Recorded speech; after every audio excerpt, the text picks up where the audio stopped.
Ce deuxième épisode de notre série documentaire sur le musée d'ébène est consacré à la maison de l'épicière. Il s'agit d'une petite maison de moins de 3 mètres de large où vivait une famille de 4 personnes. Nicole nous y fait une visite guidée de l'épicerie en présentant les produits spécifiques de l'époque, comme le savon de Marseille pour se laver mais aussi pour la lessive, les cirages fort utilisés pour les chaussures en cuir, les sabots, les divers ustensiles de nettoyage, de cuisine, les biscuits, les sirops, les cigarettes et bien d'autres produits encore, utiles pour les dames, les messieurs, mais aussi pour les enfants.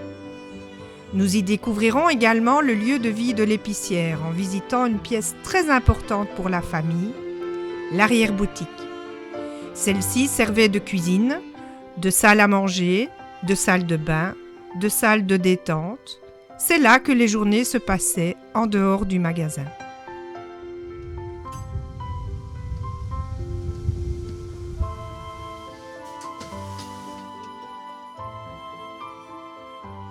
Bonjour Nicole. Bonjour Brigitte, Tu vas bien? ça va et toi, t'es déjà en chemin? Ah bah, faut bien venir au magasin. Oui, la journée commence et la maisonnée attend Voilà, manger. voilà. Alors, qu'est-ce que je peux faire pour toi? Ben moi, écoute, je venais aujourd'hui pour faire une petite visite guidée du magasin. J'aurais voulu que tu nous racontes un petit peu tout ce que tu vends dans ton épicerie. Mais ce n'est pas compliqué. Tout ce qu'il faut dans la vie pour entretenir la maison, pour faire les repas, pour se chausser, pour se désaltérer, pour passer son temps, pour les hommes, pour les dames, tout ce qu'il faut. C'est Alors, parfait. on va commencer. On y va. On y va, toutes les denrées de première nécessité. Il y avait le café, la chicorée pour noircir un petit peu le café parce que le café est cher. Il y a des épices, le sucre, évidemment, le chocolat. Là-haut, vous avez le péquet, Très important. évidemment très important. Et pour se laver et faire la lessive, le savon de Marseille. Alors maintenant, le café, je vais vous en servir parce que j'ai ma balance qui est prête là. Mes poids, 250, hein? Oui. Voilà.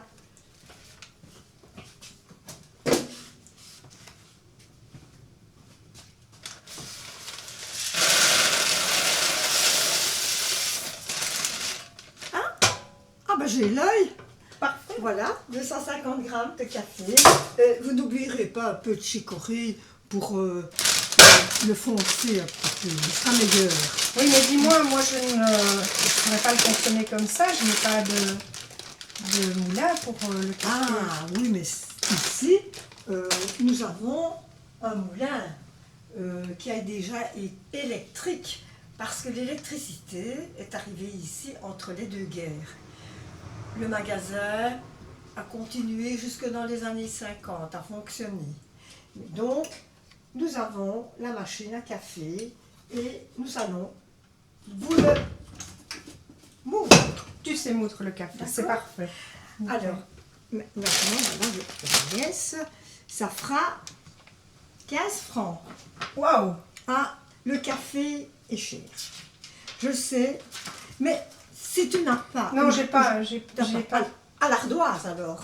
Ah, D'accord. ben voilà, ok, ça va, je J'ai serai. écrit Brigitte, 15 francs. D'accord, Quand tu as les sous, tu viendras me je payer. viendrai payer. Parfait. Alors, eh bien, nous allons un petit peu voir ici. Voilà, cette étagère-ci, tu as les bonbons, les chics, comme on dit. Hein. Ici, tu as les jouets. Parce que quand l'enfant a été sage, on peut lui acheter un petit jouet, par exemple, comme une poupée, Ah oui. Ou comme des jeux de construction. Ah oui. Et cette vitrine, elle ne t'interpelle pas? Ah si, quand même. Regarde un peu tout ce qu'il y a là-dedans et qui est nécessaire à la dame. Il y a d'abord ce dont elle a besoin pour réparer les vêtements. Donc du fil, des aiguilles, des rubans, des boutons. Mais il y a aussi pour qu'elle passe le temps des longues soirées.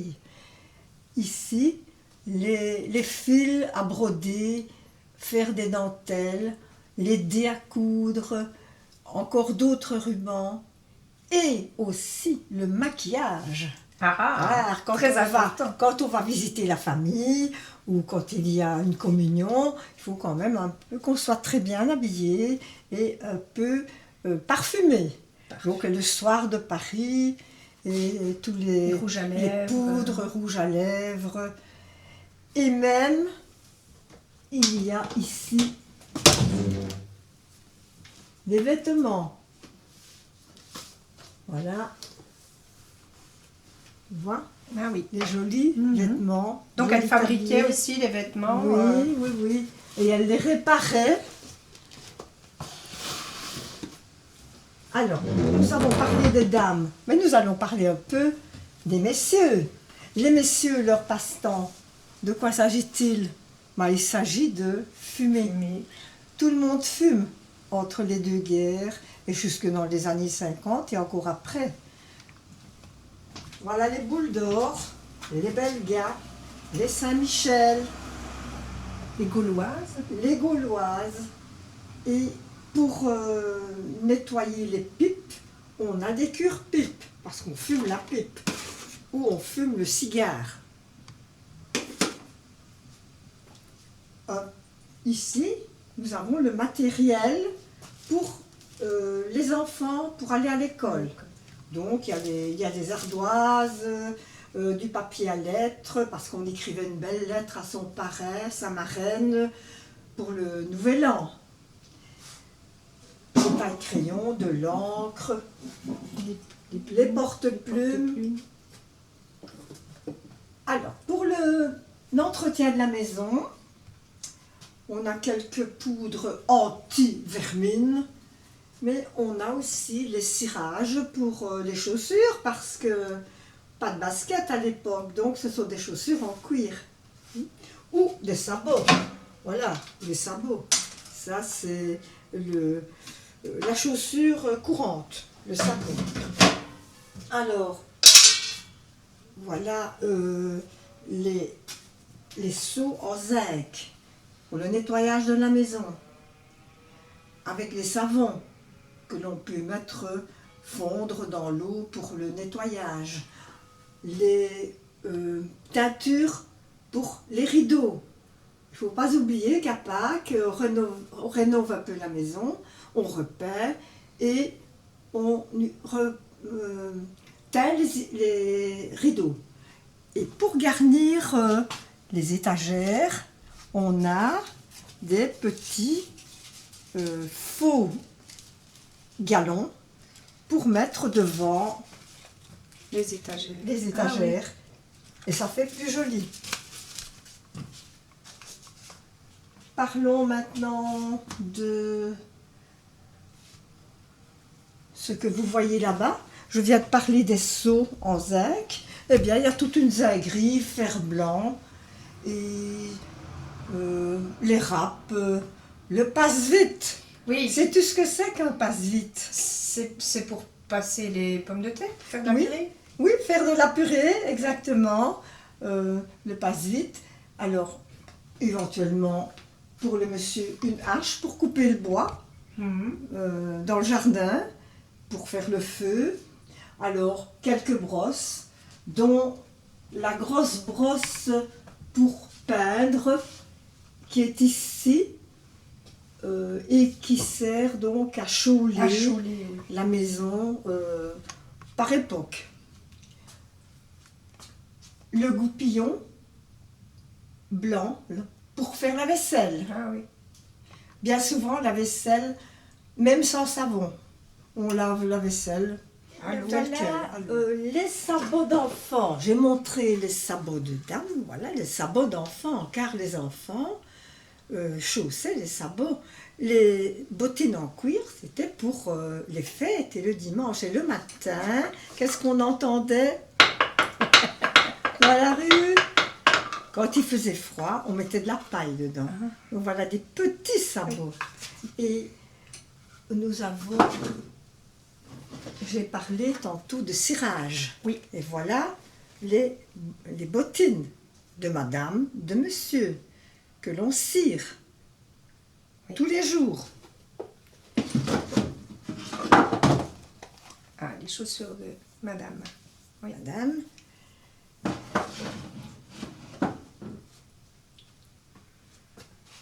N'oublions pas ceci. De quoi s'agit-il? Eh bien, c'est une boîte à biscuits Ah, avec un joli décor ancien.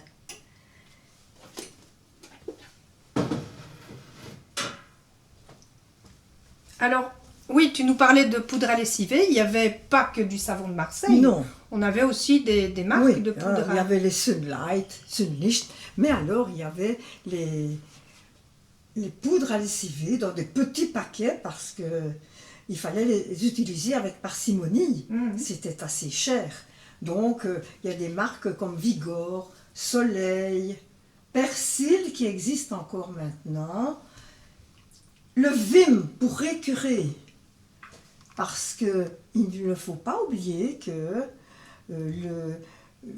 on cuit sur un feu à charbon et le charbon charbonne le fond des casseroles et des bouilloires, donc on les nettoie avec du Vim. Mhm. D'ailleurs, la maîtresse de maison a ses jours bien précis, c'est un rituel. Le lundi, on lessive, le mardi, on repasse, et le mercredi, on ravaude, on fait d'autres opérations du C'est ménage. quoi ravauder? Ravauder, c'est-à-dire que c'est reboucher des trous dans un bas ou dans un vêtement. Et alors, on imite le tissage pour que ça ne se voit pas très fort.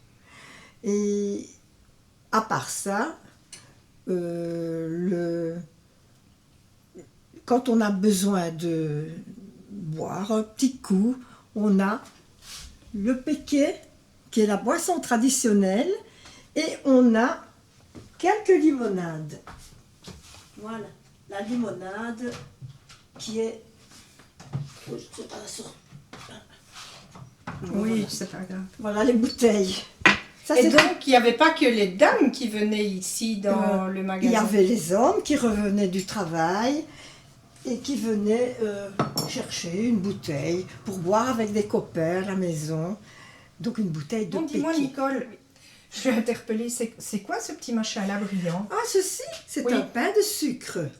C'est beaucoup plus ancien que le sucre que tu vois ici, sucre de Tirlemont, évidemment. Mais ce sucre date peut-être de 1900. Tu vois, il est un petit peu abîmé.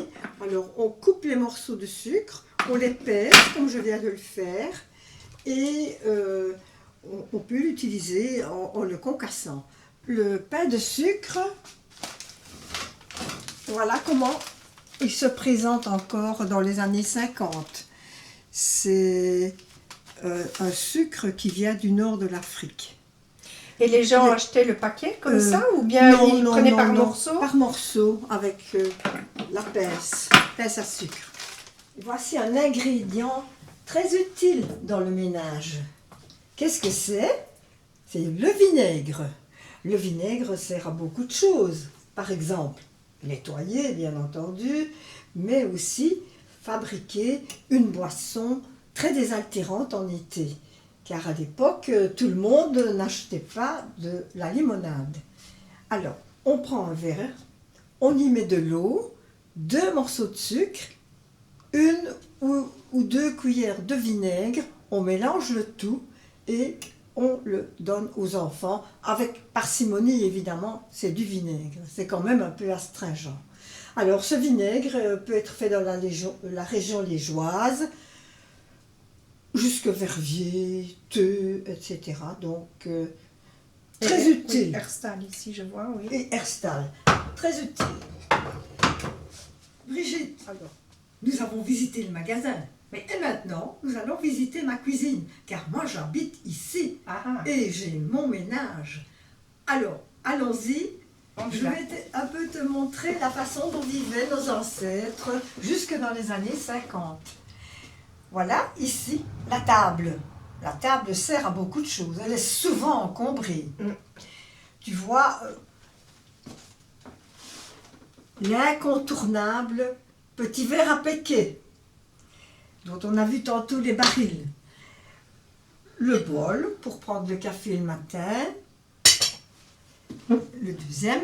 Et ici, il y a tout un attirail pour le papa qui doit se raser. Donc, avec un blaireau, un savon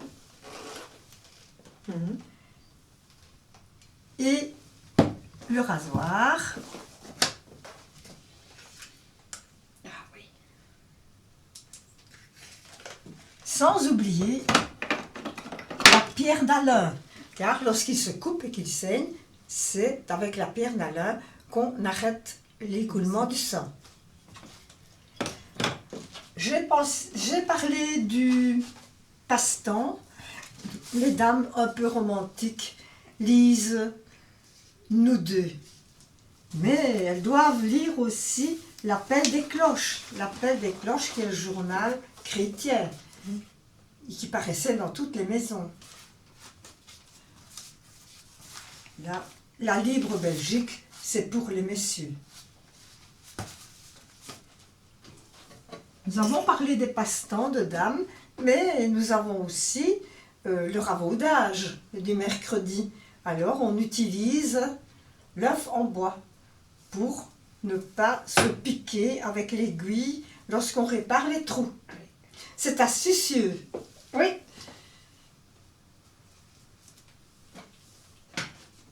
Il y a ici sur l'étagère les pots à épices, mais ce sont souvent des cadeaux de mariage, hein, pour y mettre la farine, le sucre, le riz, etc. D'autres cadeaux de mariage sont beaucoup plus luxueux, les couverts à salade, etc. Ici, c'est un meuble très important, si on peut dire meuble. C'est la cuisinière à charbon. Et je vous ai dit que le charbon salissait les fonds de casserole et de bouilloire, donc on doit les frotter. Alors, le fer à repasser, très lourd, et pour savoir si le fer est à bonne température, on crache dessus. Oui. Hein, ou on le porte près de la joue, parce qu'on ne va pas brûler les vêtements, ils sont très rares. Les vêtements, les beaux vêtements qu'on repasse, parce qu'on ne repasse pas tout, hein. Nous avons ici le bois qui permet de sécher les langes, les essuies au-dessus de la cuisinière. Donc la cuisinière, c'était quand même l'outil polyvalent de la maison. Oui, absolument. Sans la cuisinière, on ne sait rien faire, on doit cuire le dîner. Il fait 30 degrés, on fait du feu. Et on fait du café dans la cafetière. Voilà. Alors, cuisine avec ma cruche à lait. La cruche à lait. Je vais à la ferme porter la cruche et chercher 1 litre de lait. La cafetière émaillée.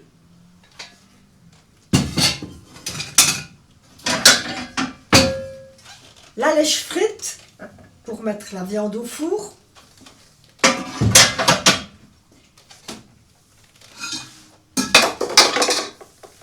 La friteuse avec les écumoires.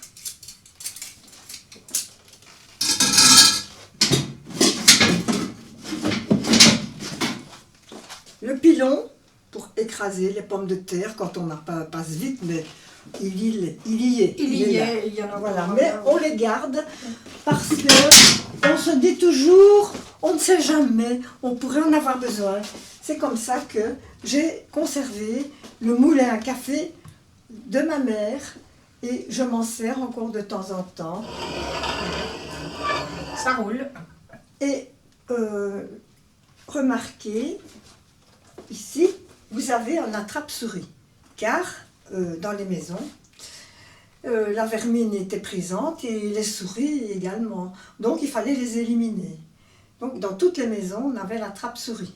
Et on défendait bien aux enfants qui jouaient sous la table d'aller toucher de l'attrape-souris. Oui.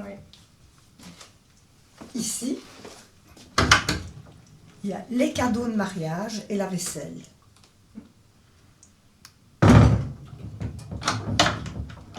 On voit aussi beaucoup de croix, de cadres religieux. Oui, on est très religieux. La maison doit être protégée à tout point de vue. On a le Notre Père en image, là, c'est la bande dessinée avant l'époque. Ici, le Sacré-Cœur. Donc, Oui, je vous ai montré l'appel des cloches. À la place du maître de maison, c'est son fauteuil. Quand il revient des champs ou de l'usine, il s'assied dans le fauteuil, il met ses pantoufles et il prend un journal. Il a d'ailleurs fabriqué le porte-journaux qui est au-dessus de ma tête avec des petits plans qui existaient dans des petits catalogues et il sciait avec du contreplaqué, il sciait, il faisait des modèles et même un peu de pyrogravure. Tu vois, les objets sont cernés, les dessins sont cernés et c'est un genre de pyrogravure et puis il peignait et c'était quand même un peu joli. Mais moi, pour passer mon temps, voilà ce que je faisais. Des napperons, des frivolités, et je l'ai toujours gardé. Brigitte, as-tu jeté un coup d'œil sur la cheminée? On appelle ça la cheminée, avec un apron qu'on appelle drap de cheminée. Et il y a quelques garnitures, comme par exemple les vases et les douilles ici, qui ont certainement appartenu à un membre de la famille qui a fait la guerre 14 des tranchées. Et quand les soldats n'étaient pas au front, ils passaient leur temps à récupérer des morceaux de fer, et ici ce sont des douilles, et ils les ont gravées.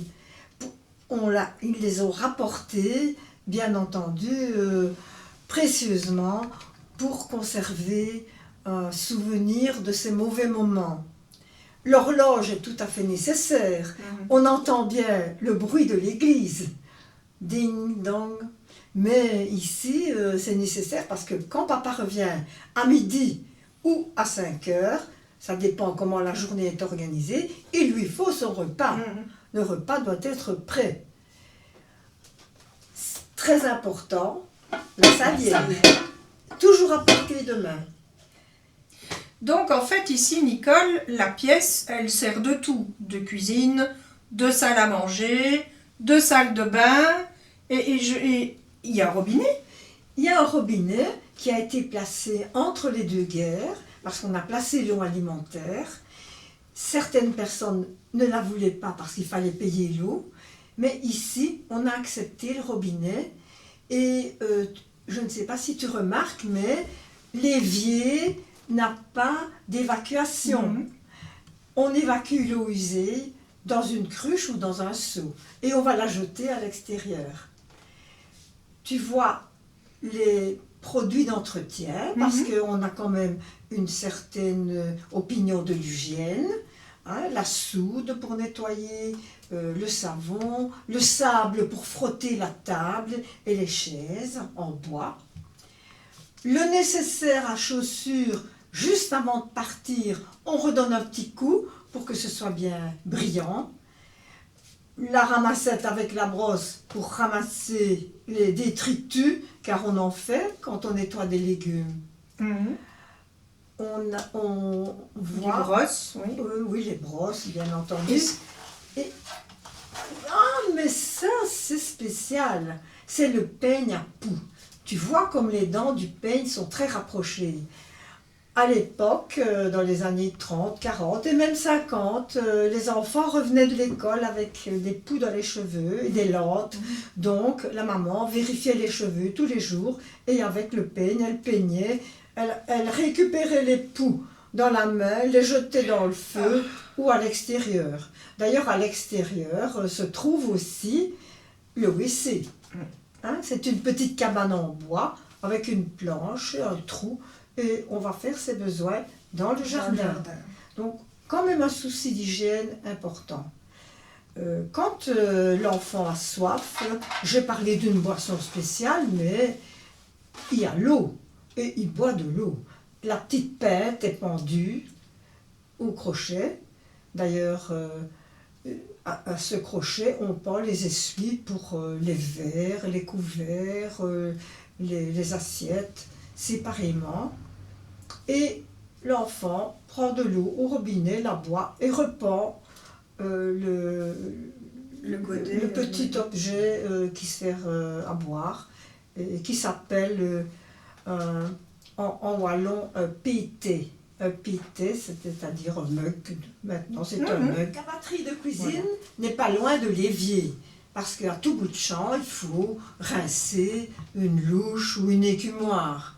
Ou le pété, là, qui s'appelle une pinte en français. Parce que chacun y pose les lèvres. Tu vois la boîte sur l'étagère, c'est le papa qui l'a confectionnée en hiver, de même que le porte-journaux. Et comme j'ai dit que la maman s'occupait de napperons, de coudre, de broderie, il y a l'abat-jour qui est garni avec un travail au crochet qui est vraiment très joli. Oui, en fait, tous les passe-temps étaient utiles dans la maison. Étaient utiles. Pratiquement Oui. tout servait De même dans la que maison. les broderies, des tailles d'oreiller, des draps de lit, les courtes pointes, tout était fait à la maison et c'était des passe-temps utiles. Encore une chose originale. Voici ce cylindre en terre cuite est très utile. Très original, je l'ai dit, mais très utile. Il s'agit de la bouillotte. Il est en permanence dans le four. Et pour l'hiver, particulièrement, on l'enroule dans un torchon et on va réchauffer le pied du lit pour que les enfants soient plus à l'aise. Le prochain épisode sera consacré à l'étage de la maison. Freddy nous y fera visiter l'atelier du cigarier et la chambre à coucher. Nous vous donnons donc rendez-vous très prochainement pour la suite de la visite.